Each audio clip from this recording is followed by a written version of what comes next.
Hey guys, and welcome to the Clear Out the Kindle Readathon. Kindle Clear Out? Kindle Clear Out Readathon. Woo! Anyway, I'm a little hyper today, but that's good. That hopefully means that I will be like on my game for this vlog. I'm currently reading The One That Got Away by Karina, Halle.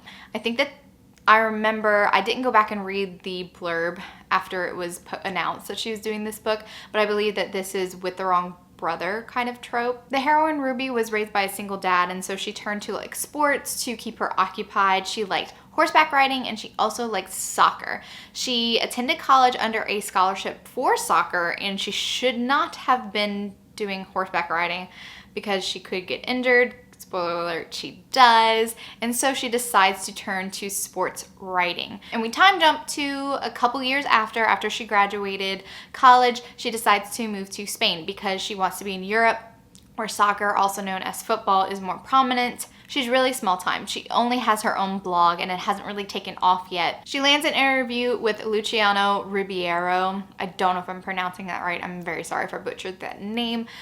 But she arranged it through his half-brother, Marco, and Marco is like dead set on Ruby, flirting with her, very interested in her, but she has a lot more in common with Luciano, and I believe that she starts dating Marco. I don't know how far their relationship's going to be. I think that this is like a romance that's going to span quite a few years, but I do know that she's going to end up with Luciano, and I'm here for the drama for this book. I'm really interested. Because you could already tell in the beginning that Luciano and Ruby belong to each other. Belong together. They have so much in common, and I'm just waiting for them to get on the same page. It's like there's a little bit of miscommunication because Ruby is really connecting with Luciano, but Luciano sees that Marco really likes Ruby, and there's a whole backstory with him feeling inferior in his family, and he's used to pretty much sacrificing for the happiness of the other people in his family. And so he's like, oh, well, I can see that my brother likes this girl, so I'm going to kind of push them together, even though I'm really interested in her. It's for the best type of thing. And she actually is more attracted to Luciano, but he's kind of like, yeah, why don't y'all have dinner together?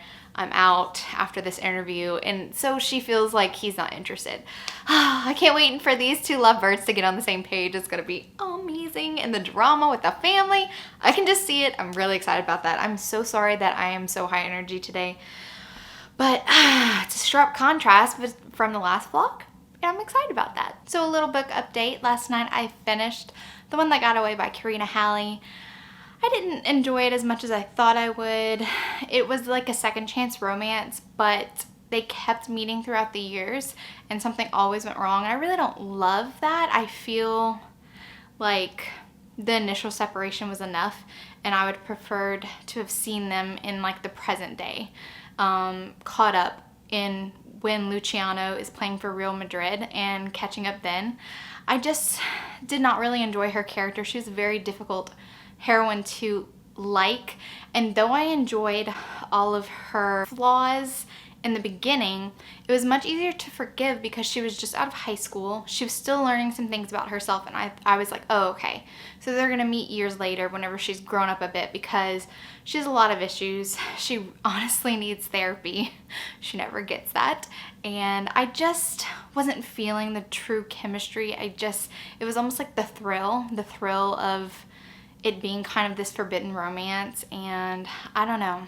I just didn't really enjoy it. There was a mustache twirly villain in there, and it was very sad. Luciano's stepdad is just a horrible person, and the way that he treated Luciano for honestly no reason was just very hard on my heart, and I just felt like poor Luciano kept getting the short end of the stick every single time. I just didn't feel like we got to know them well as a couple together, which was unfortunate. They spent most of their time not together, which is not really what I was looking for. I do commend Karina, Halle for writing such different characters, because each book that I read by her, they're so different, and some books I love by her, like 5 stars, and some books I just don't enjoy. This was one of those that I was just like, it didn't do it for me, but it might do it for somebody else. Now this book that I'm currently reading, I'm almost done. It was not on the TBR, but I totally blanked. I needed to read Gypsy King for tonight's Patreon live review. So I started that last night, and I'm almost done, like 70% in. pretty good. I like it. And I'll update you after I do the live review tonight, after I like get all my thoughts out with them, and then I'll come back and talk about Gypsy King, because I've been having this book on my Kindle since it came out. As soon as I saw the cover, I was like, I need to own this book. I've been having it and I just never got to it. So they voted for it. I'm glad that they did. So that's another one that's on this reading vlog. After I finish Gypsy King, I'm going to start the Laura Kage one, Price of a Kiss. That one. I'm gonna start that one. Time for a reading update. It is Wednesday, September 30th, and last night I had the Patreon live review. We discussed Gypsy King, which I'm putting towards this TBR even though it wasn't in the original one because I completely spaced out on reading that book. Thankfully, I was able to finish it. It was honestly really good. I'm so glad that I read this. We chatted about it. We had so much fun. Dash, the hero, kind of made the book for me. At times, Bryce, the heroine, annoyed me just a little bit, but I just kept vacillating between I really like her and she's spunky and she's sassy and I really like her, and then sometimes I was like, oh, but she's being annoying right now. So Bryce was like a coin toss whether or not I was into her or not, but Dash was just amazing. I really don't read MC romances. I guess that was another reason why I was hesitant to get into this series. It's also unfortunate that their motorcycle club has the name Gypsy in it because, you know, negative connotations shouldn't really appropriate that word. But I was glad to see that they weren't a currently active motorcycle club. They had already disbanded. They decided to get out of the illegal arms dealing, the drugs, all that kind of things associated with motorcycle romances. They had already phased out of doing all of that, and now they just ran their mechanic shop and luxury car, whatever, high-end stuff to do with cars. Obviously, I'm not a car person, so anyway, I really like that aspect of it, even though there was a few elements that came back to haunt them. What I was surprised about was that there was this sort of villain, and there's still a mystery by the end of this book. So I'm gonna have to read the second book. Anyway, then last night I decided to start Price of a Kiss, and that was a mistake because I stayed up and read till 2 a.m. I love this book.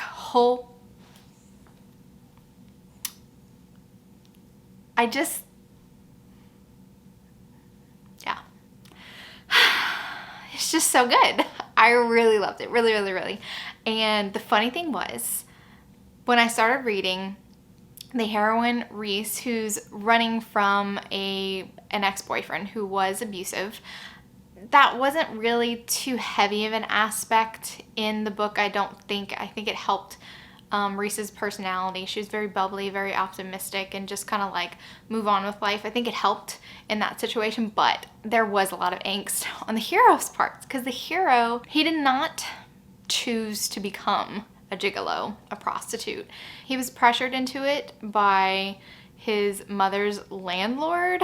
She was extremely predatory. It icked me out so much, but I felt for the hero so bad. So he decided to continue on with this type of profession because he has a little sister who is special needs, and his mother isn't really good at paying bills on time, so he just felt like this was a way to make the cash, and he was good at it, so why not? But he does not like it at all, and I felt for him so much. Mason, my poor baby, it was just, oh, so sad. And I love the way that Reese and Mason started off with this friendship, and Mason's sister Sarah was honestly just amazing. One of the scenes where I still wasn't sure about the heroine. I was still getting feel for her. It took me a while to warm up to her, and there's a scene where she first meets Sarah that I thought it was all gonna go downhill, and I thought maybe the heroine Reese was a little bit shallow and kind of just like ditzy, but she's, oh God, no, she's so thoughtful. And after that first meeting with Sarah, I was like completely on board with Reese. It was just beautiful, the relationship that Reese and Sarah, the hero's sister, built. It was, oh, she's adorable. I just love her so much. Anyway, this book was a 5-star read for me. I'm so glad that I read this book. This was the oldest book on my Kindle. So that one's complete, and wow, What a surprise. What a surprise. Wonderful surprise. I love it. It's amazing. Definitely favorite so far from this readathon was Price of a Kiss by Linda Kage. So now I am currently reading Snapped by Alexa Martin. I haven't really gotten too far into it, but the heroine was introduced to us. I believe that was the first time that we saw Elliot from the previous book, Blitzed. And I'm glad that she's getting her HEA because there was a scene in Blitzed where the heroine of Blitzed, Bryn, kind of did something that I was like, this is against girl code. What are you doing? And I'm glad that Elliot, and it involved Elliot, and I'm glad that Elliot's getting like her HEA because I felt super bad. It didn't bother Elliot in that book, but it bothered me. Anyway, so I'm glad Elliot's gonna get her HEA. I will say that I'm not fond of the whole wags culture. I don't really vibe. I'm like the opposite of people who are like super outgoing. In social situations, I am closed-mouthed and I don't like to draw attention to myself, and that's like the opposite of this wags group. So I will say that I have rated these books nothing higher than a 4-star. Everything's kind of been between a 3 and a 3.75, 4-star for me in this series. But I'm really interested. I love sports romance and I like the unique perspective that Alexa Martin has. In this book, our hero is actually, I think he needs not like an image rehab, but at least the media is hounding him because he knelt during the national anthem. And Alexa Martin does have an author's note at the beginning, which I encourage you to read if you pick up this book. And I really like what she has to say. So I'm not very far into it. I'm hoping to finish that tonight so that I can start another one immediately. I think after this one on a Tuesday, the shortest one. So I might be able to finish those 2 tonight. Okay, I'll update you whenever I have some more to say. Hello, it is time for a book update. It is Thursday, October 1st. Yeah, it's the 1st. The 1st day of October. And I have not finished Snapped yet, but I will finish it. I just decided to jump to On a Tuesday by Whitney G because it was the shortest book. I'm almost halfway through already. Snapped is good so far. It's just has a lot more heavier topics, and it was just kind of like bringing my mood down a little bit. I just needed a change of pace in the middle of reading it. So I am halfway through On a Tuesday by Whitney G. This is a second chance romance, but each of the chapters kind of flip between past and present because you're not sure what exactly broke up this couple. So Grayson and Charlotte met in college. They both needed credits that were either overlooked by the advisor or themselves, in Grayson's case, to graduate. They're both seniors. Charlotte has to do peer tutoring to get her credits. And one of the requirements for Grayson is for him to do the classes that he was signed up for and also go to peer tutoring for his English classes. Charlotte becomes his tutor. And Charlotte is unimpressed with his big man on campus, quarterback, football star of that college, Pittsburgh. They're in Pittsburgh, I think. And because they keep having this chant, it's like "Go Pitts Go" or "All Hell Pitts" or something. I don't know. It's very annoying. Anyway, Grayson is just like blown away by Charlotte like the second he meets her, and of course she won't give him the time of day. He's very persistent, and at this point, Charlotte is struggling between going to law school and also majoring in art. So she's double majoring, but she's not sure if she wants to go to law school right after or if she wants to complete an art degree. Everyone's telling her not to complete the art degree, to go straight into law school because it's like the more serious one.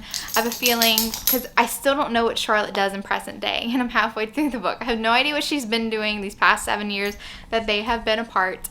But I'm assuming that it's something with art. I just have a feeling. Or if it's not been something with art, then she's about to make the decision to go back to art, her like true love. And don't mind him in the background, just being obnoxious. And so Grayson has just seen her because they had a 7-year class reunion. 7-year, because apparently their class was like full of overachievers and they just couldn't wait for 10 years to like celebrate. I really don't like the way that it's told both in past and present, flipping back and forth. That's kind of my least favorite way to utilize flashbacks. I'd rather give me the complete story in their past and then move on to the present, or a couple of flashback scenes, period, and don't pepper them throughout the whole thing. Because I'm like, I don't want the reason why they're not together to be stupid. I just have a feeling that it's gonna turn out that way because Grayson has no idea. She basically says, Charlotte says, you know, it's your fault we're not together and you should know what you did. And Grayson really has no clue. We still haven't discovered what it was. And I'm so worried that I'm just gonna feel like this was such bullshit and they could have been together if it weren't for miscommunication, my least favorite trope. I'm going to finish that up and then hopefully move back into Snapped, depending on how I feel. I might have to jump to another book because I'm like so determined to finish as many books as possible. And Snapped, like I had all day to read Snapped and I should be able to finish that book in one day, and I got 30% of the way in and I was in one day, and so I knew that I was reading slow. That's why I jumped to another book, so I might read a couple other books. All right, I'll update you later, and I need to go play with him. Obviously he's like begging for attention right now. Reading update, I finished on a Tuesday and it was okay. It was good. Well, no, I'm pretty sure I'll rate it 3.5 stars, but I felt like most of the book was both past and present Grayson convincing Charlotte to be with him and to like hear him out, give him a chance. I found out what the thing that like tore them apart, and it's not stupid, but it was like predictable and it kind of got not brushed aside, but I don't know. Kind of wanted a little bit more to come of that, but it didn't. But anyway, 3.5 stars, enjoyable read. Just not the best that I've read from Whitney G, because like I've really loved some of hers. Quick read, so I'm glad I knocked another one off my list. Shortest book on my Kindle. Hey guys, a quick reading update. I am loving, spoiler alert, I'm only 30% of the way in, but I have a little bit more information about how this is all playing out. So the heroine, April, writes fan fiction under a pen name, if you will, and she is in correspondence with another guy, and they've been corresponding for years. What she doesn't know is that her like best friend in the fanfic world, who she beta reads for him, and she wants to meet up with him at the next con. She's always kind of hidden her love of fan fiction and also cosplaying characters because she was afraid of getting judged, but now she's like, I'm ready to show the world who I am. She posted her first full body plus face picture in her costumes. And what she doesn't know is that the guy who she's been corresponding with for years is actually the lead actor who plays her favorite character who she's writing fan fiction about. And he is writing under a pen name because he has a problem with how the writers of this adaptation, because they're adapting a series of books for TV, just like Game of Thrones was, and he's unhappy with the directions directors are taking. I'm really enjoying that part of it because I also did not love Game of Thrones. We won't get into that. Anyway, so if it was discovered that he was writing this fan fiction and also kind of bashing the show behind the scenes, it could get him into real trouble. But what's interesting is that Marcus, the hero, sees people being mean to April whenever she posted her costume with her face, her full body picture. They're being trolls on Twitter, and he decides to respond as the actor, and he wants to take her out to dinner. So this is how these two meet, who they already secretly know each other. And yeah, that's how it's turning out to be. So we have this whole secret identity, which I'm sure is going to be probably the main conflict. I'm assuming that, like romances are wont to do in the last, fourth of the book, somewhere between 80 and 90%, there's a conflict that drives the hero and the heroine away. And I'm assuming that when one of them finds out who they really are, something bad's gonna happen. So anyway, I probably won't update you until I'm done with reading it. But yeah, I have high hopes that this is going to be 5 stars. And if anything, the only reason why I would knock off like a half star or a star would be because I didn't like the way that the conflict went down. But I'm pretty optimistic. I'm really excited. I'm loving this. And she also inserts these interstitials in the middle, and it's actually like pieces of April and Marcus's like fan fiction or like other people's fan fiction, and it is hilarious and I'm loving it. I just, yes, all the yes. I'm so happy. Good morning. It is Saturday morning and I have 2 more days left in my readathon and 4 more books to read. I can do it. Like, it's happening. It is happening. Anyway, I finished Spoiler Alert. I'm unsure how I'm going to rate it. The more I think about it, the lower I want to go. And it wasn't because I didn't like the writing or the story. I really love the story. It was like very interesting. I love the premise so much and I love the beginning so much. But unfortunately for me, I really like how Olivia Dade has made it kind of like her thing to write plus size characters. I was expecting a little bit more body positivity, and my whole opinion on body positive heroines is I just like less focus to be on insecurities that the heroines have that is associated to their body weight. Personal opinion for me, I think we have a lot of it, and as an author, I believe that you have control how hyper realistic you want the elements in your story to be. You choose how much of the outer world is going to affect your character and also their relationship. So it was the author's choice to include lots of people from Twitter commenting on the heroine's weight size, and that is how Marcus found April and asked her out on a date to shut up all the haters because he really admired her and thought her costume was great, and this was ridiculous, and this douchebag was harassing her on Twitter for no reason other than body weight. Cool. But it still is an issue throughout the book, especially with April's mother. Though April accepts her body and doesn't want to change it, she still is kind of continually hurt on a daily basis by having conversations with her mother, who has subtle digs to like, ooh, maybe this lower calorie option for lunch, dear, and maybe you should wear the black slimming dress, dear. And I felt it a little bit unnecessary because I preferred the conflict of April trying to meld her professional life and her personal life with wanting to make costumes for cosplay and being a fan fiction writer and being like a huge fangirl in a fandom, which a lot of people think is geeky and weird. And she wanted to really come out of her shell and like present her whole self to the world. And I preferred that kind of conflict, like reconciling that aspect of her life that she had previously hidden. And I preferred that as a conflict. I didn't think we needed her mother being a factor in like a lot of her insecurities. And it does play a part in kind of trusting Marcus, trusting that he views her as desirable, and she does think about, oh, I'm sitting on him. Am I too heavy for him? I bet you the other girls that he's had sitting on his lap weren't as heavy as me. Is he comparing me to them? And so there was a lot of this type of thing, this kind of comparison, like, oh, I know I'm not normally the girl that he goes for. And as an author, you choose to interject that type of stuff, and you don't need to. And I'm just interested in books that don't have to have that as a focus. I had other issues with the book. There was a point of conflict that Marcus was hiding something from April, and so they both have the secret identity. They've both been knowing each other for years. 4 years. Like, they are best friends. And April has dreamed of meeting her buddy. He finds out way too early who she truly is, like their first meeting.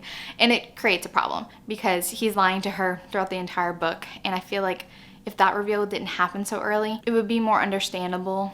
But since they were in a relationship 4 months and he confessed a lot of other things that he held very close to his chest, didn't confess to anybody else before, he like really laid it all out there, but he couldn't take that next step to be like, hey, we actually have been knowing each other for years.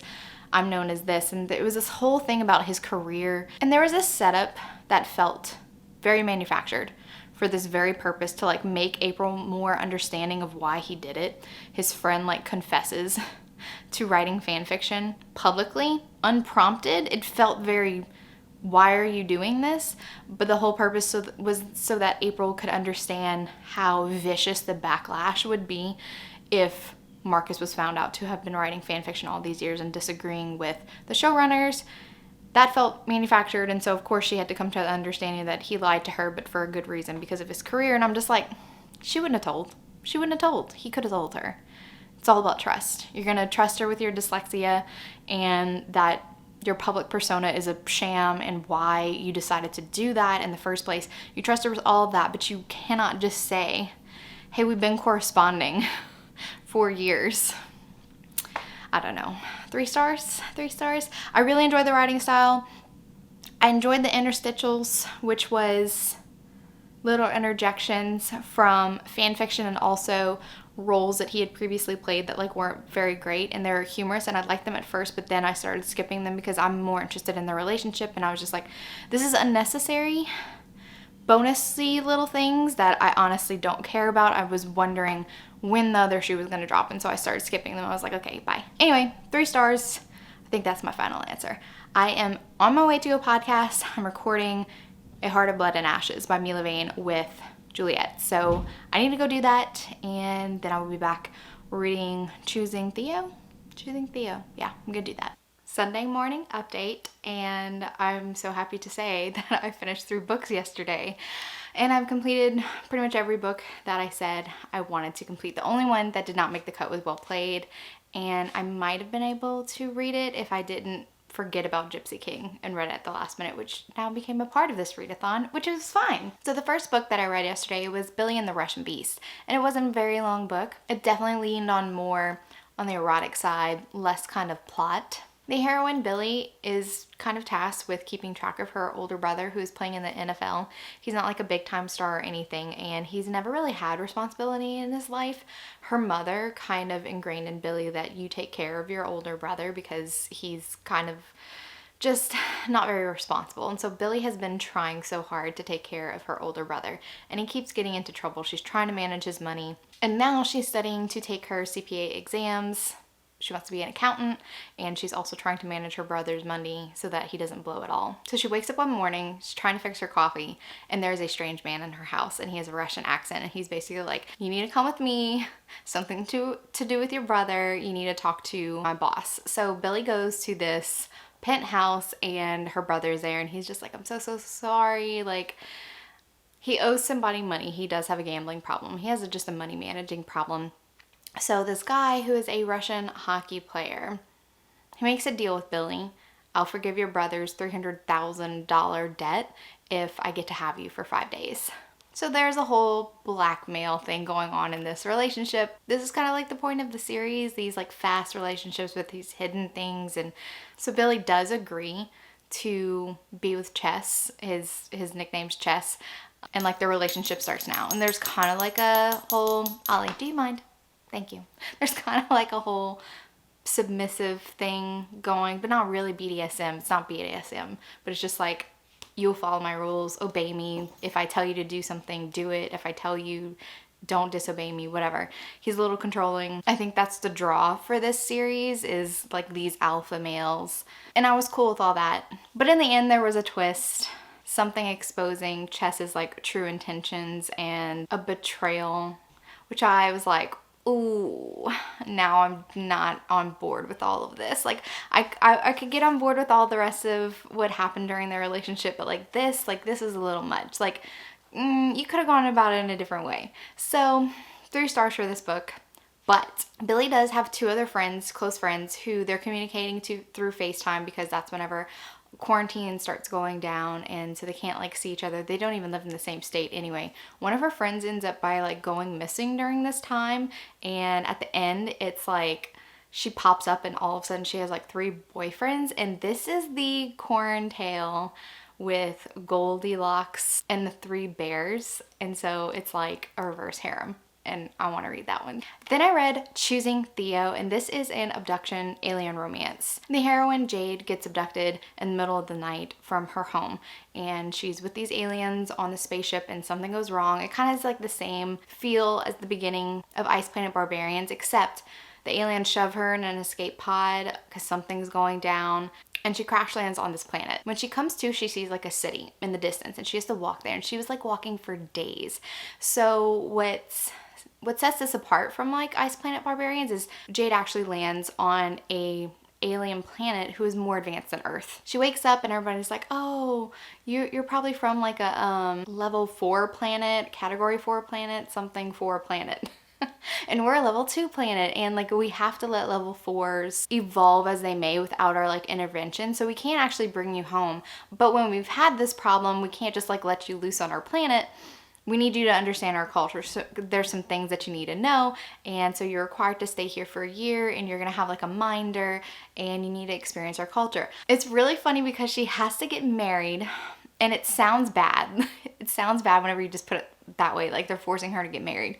But the way that the society is so fun, and I absolutely love it.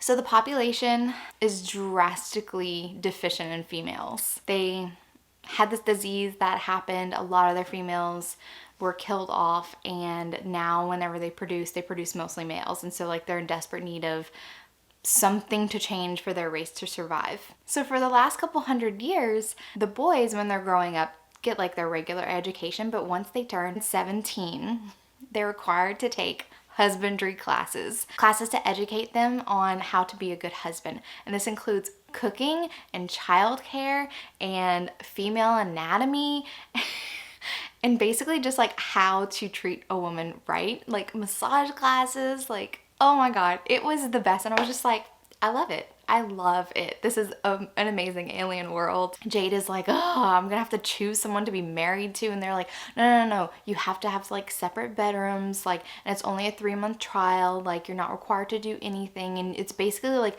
you judging the guy and seeing if you would like to, you know, stay with him. And during the like selection phase where she gets to basically have her choice of all the guys, she notices one guy that truly stands out. He has different coloring, and he has like markings that look like tattoos, but everyone looks afraid of him. So she picks him, Theo, and Theo thinks this is a trick because the things that look like tattoos are actually scars, and so he's considered kind of ugly to this alien race, which everyone's beautiful and they have like technology that's amazing, but I'm trying to keep this like concise. So he doesn't trust her. He's also was a former mercenary. He really doesn't take jobs anymore because he's super wealthy. And so he's trying to get Jade to like confess that she's like some spy of some sort. And so he's doing all these things that normally wives would have a problem with. Like he has this pet who is similar to a dog, and he's like, oh, wives normally don't want like pets around, and like I'm gonna bring my dog here. And then of course Jade's like, oh my god, a dog, I love dogs, can like he play with me, I'll like do all these things. So Jade keeps reacting in the opposite way that Theo expects, and of course there's kind of like this fated mate thing going on. It's not too heavy-handed, honestly. They don't even know it's happening, but like her scent's driving him wild, and it's just like, it's really fun. It's very funny. I really love the writing style. I love the world, and I think this is a series, so I definitely want to continue with this series. I like this world, and I'm curious to see what happens. 5-star alien romance. I loved it.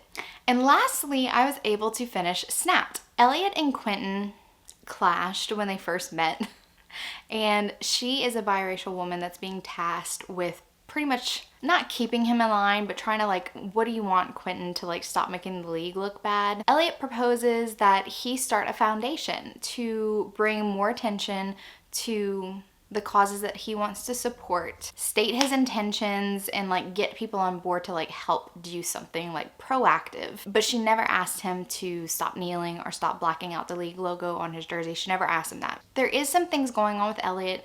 Growing up as a biracial woman, she was predominantly raised by her white father, and she doesn't really realize the microaggressions and kind of like put up some blinders to racism. She doesn't really want to deal with it. And I was really curious to see how Alexa Martin handled it, because I know that Alexa Martin's also biracial. And while I really like that conflict for Elliot and the way that Quentin makes her realize like, hey, these are things that you really need to pay attention to, and like you're a part of this too, like you need to know. You don't have the luxury of just pretending it's not there and just like, oh, well, it's my job, and so I have to separate it from my job because Quentin's like, you're working for a racist asshole who supports racist assholes. Again, I really like that, but I feel like we wait until the final hour for Elliot to have some sort of like epiphany, and I feel like it's too much of a heel turn for her to like truly grasp the whole situation, because it really doesn't happen until like 90%.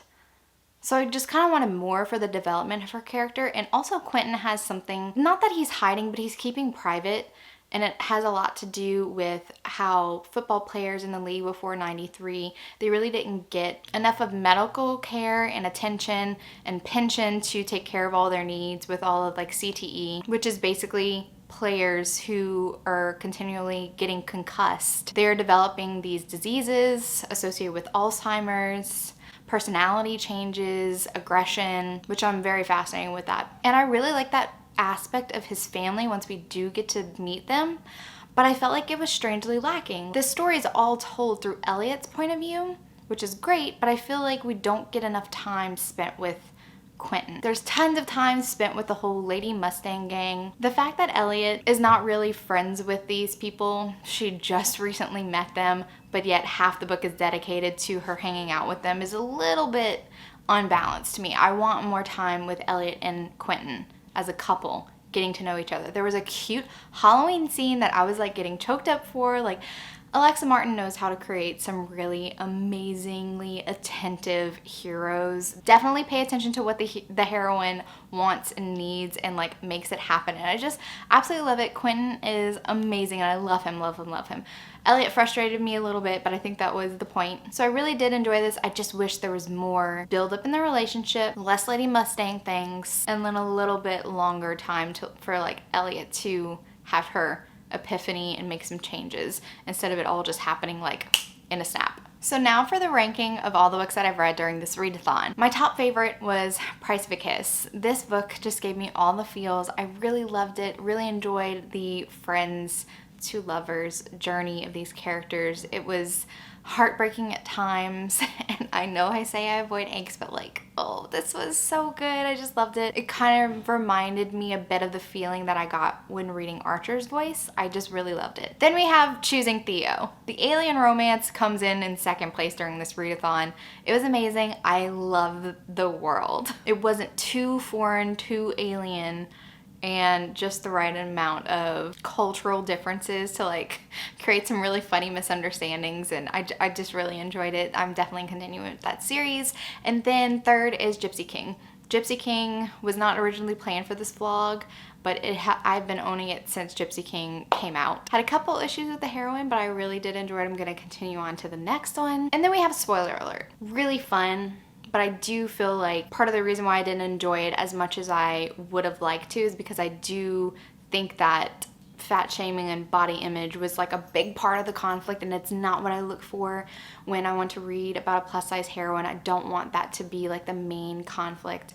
It's just very disheartening to continue to read about how society hates fat people, and like the heroine has to deal with that. Like, she has to confront these issues and say like either A, it doesn't bother me, or like I'm gonna educate these people on why this is harmful. And it's just like, I'm tired of it. I'm just tired of it. It's personal. It's a personal thing. And also there's that whole keeping the secret too long. I was iffy about that. Oh, actually I'd put Snapped over Spoiler Alert 100%. Snapped before Spoiler Alert. I really did enjoy Snapped. Then we have On a Tuesday. And then finally, The One That Got Away. Unfortunately, even though I really loved The Forbidden Man by Karina Halle, and this has like a loose connection with it, it's not like a series or anything, I did not enjoy this second chance romance. I also, and I don't think I mentioned this whenever I talked about The One That Got Away, there were some very interesting aspects of like family relationship that Karina Halle had for both characters. The heroine felt like a disappointment to her dad, and her mom wasn't in the picture. She was in jail, and her dad was very insensitive and kind of like restarted his whole life and is very down on her all the time, but she wants to keep him in her life for some reason. And then the hero, his mom remarried whenever she was young, and his stepdad is terrible, terrible. But he lets himself be used for his stepdad's image because he is a professional soccer player, and it's good for his stepdad's image whenever he hosts like these fundraisers. And he lets his half-brother be like foisted on him as his agent, even though they really don't have a close relationship. I don't like the message that you have to forgive your family very bad behavior that is harmful to yourself just because they're family. If someone's toxic in your life, cut them out. I didn't understand why he especially him. I did not understand why Luciano kept his stepdad and his half-brother in his life. I was just like, oh my gosh, like you have the means to just like never talk to them again and get a new agent and screw their feelings. Like, they are terrible to you. And yeah, Anyway, guys, I really enjoyed this. I do plan on trying to make the live show for the readathon, so I'm gonna hurry up and try to edit this video and have it ready for tomorrow and attend the live show tonight. So I'm really excited. If I moved around a little bit, it's because my camera just died right whenever I was closing out. So I hope that you enjoyed this reading vlog. I really did, and I'm so happy that I read everything that I wanted to read plus one. The only thing that didn't make it was well played, and I didn't think I could fit it in, but I'll read it sometime later. If you like this video, give it a big thumbs up, and if you're not already subscribed to my channel, hit the subscribe button and you'll be notified on any future videos that I do. Thank you so much for watching, and remember, life's better with a little HEA. Bye guys.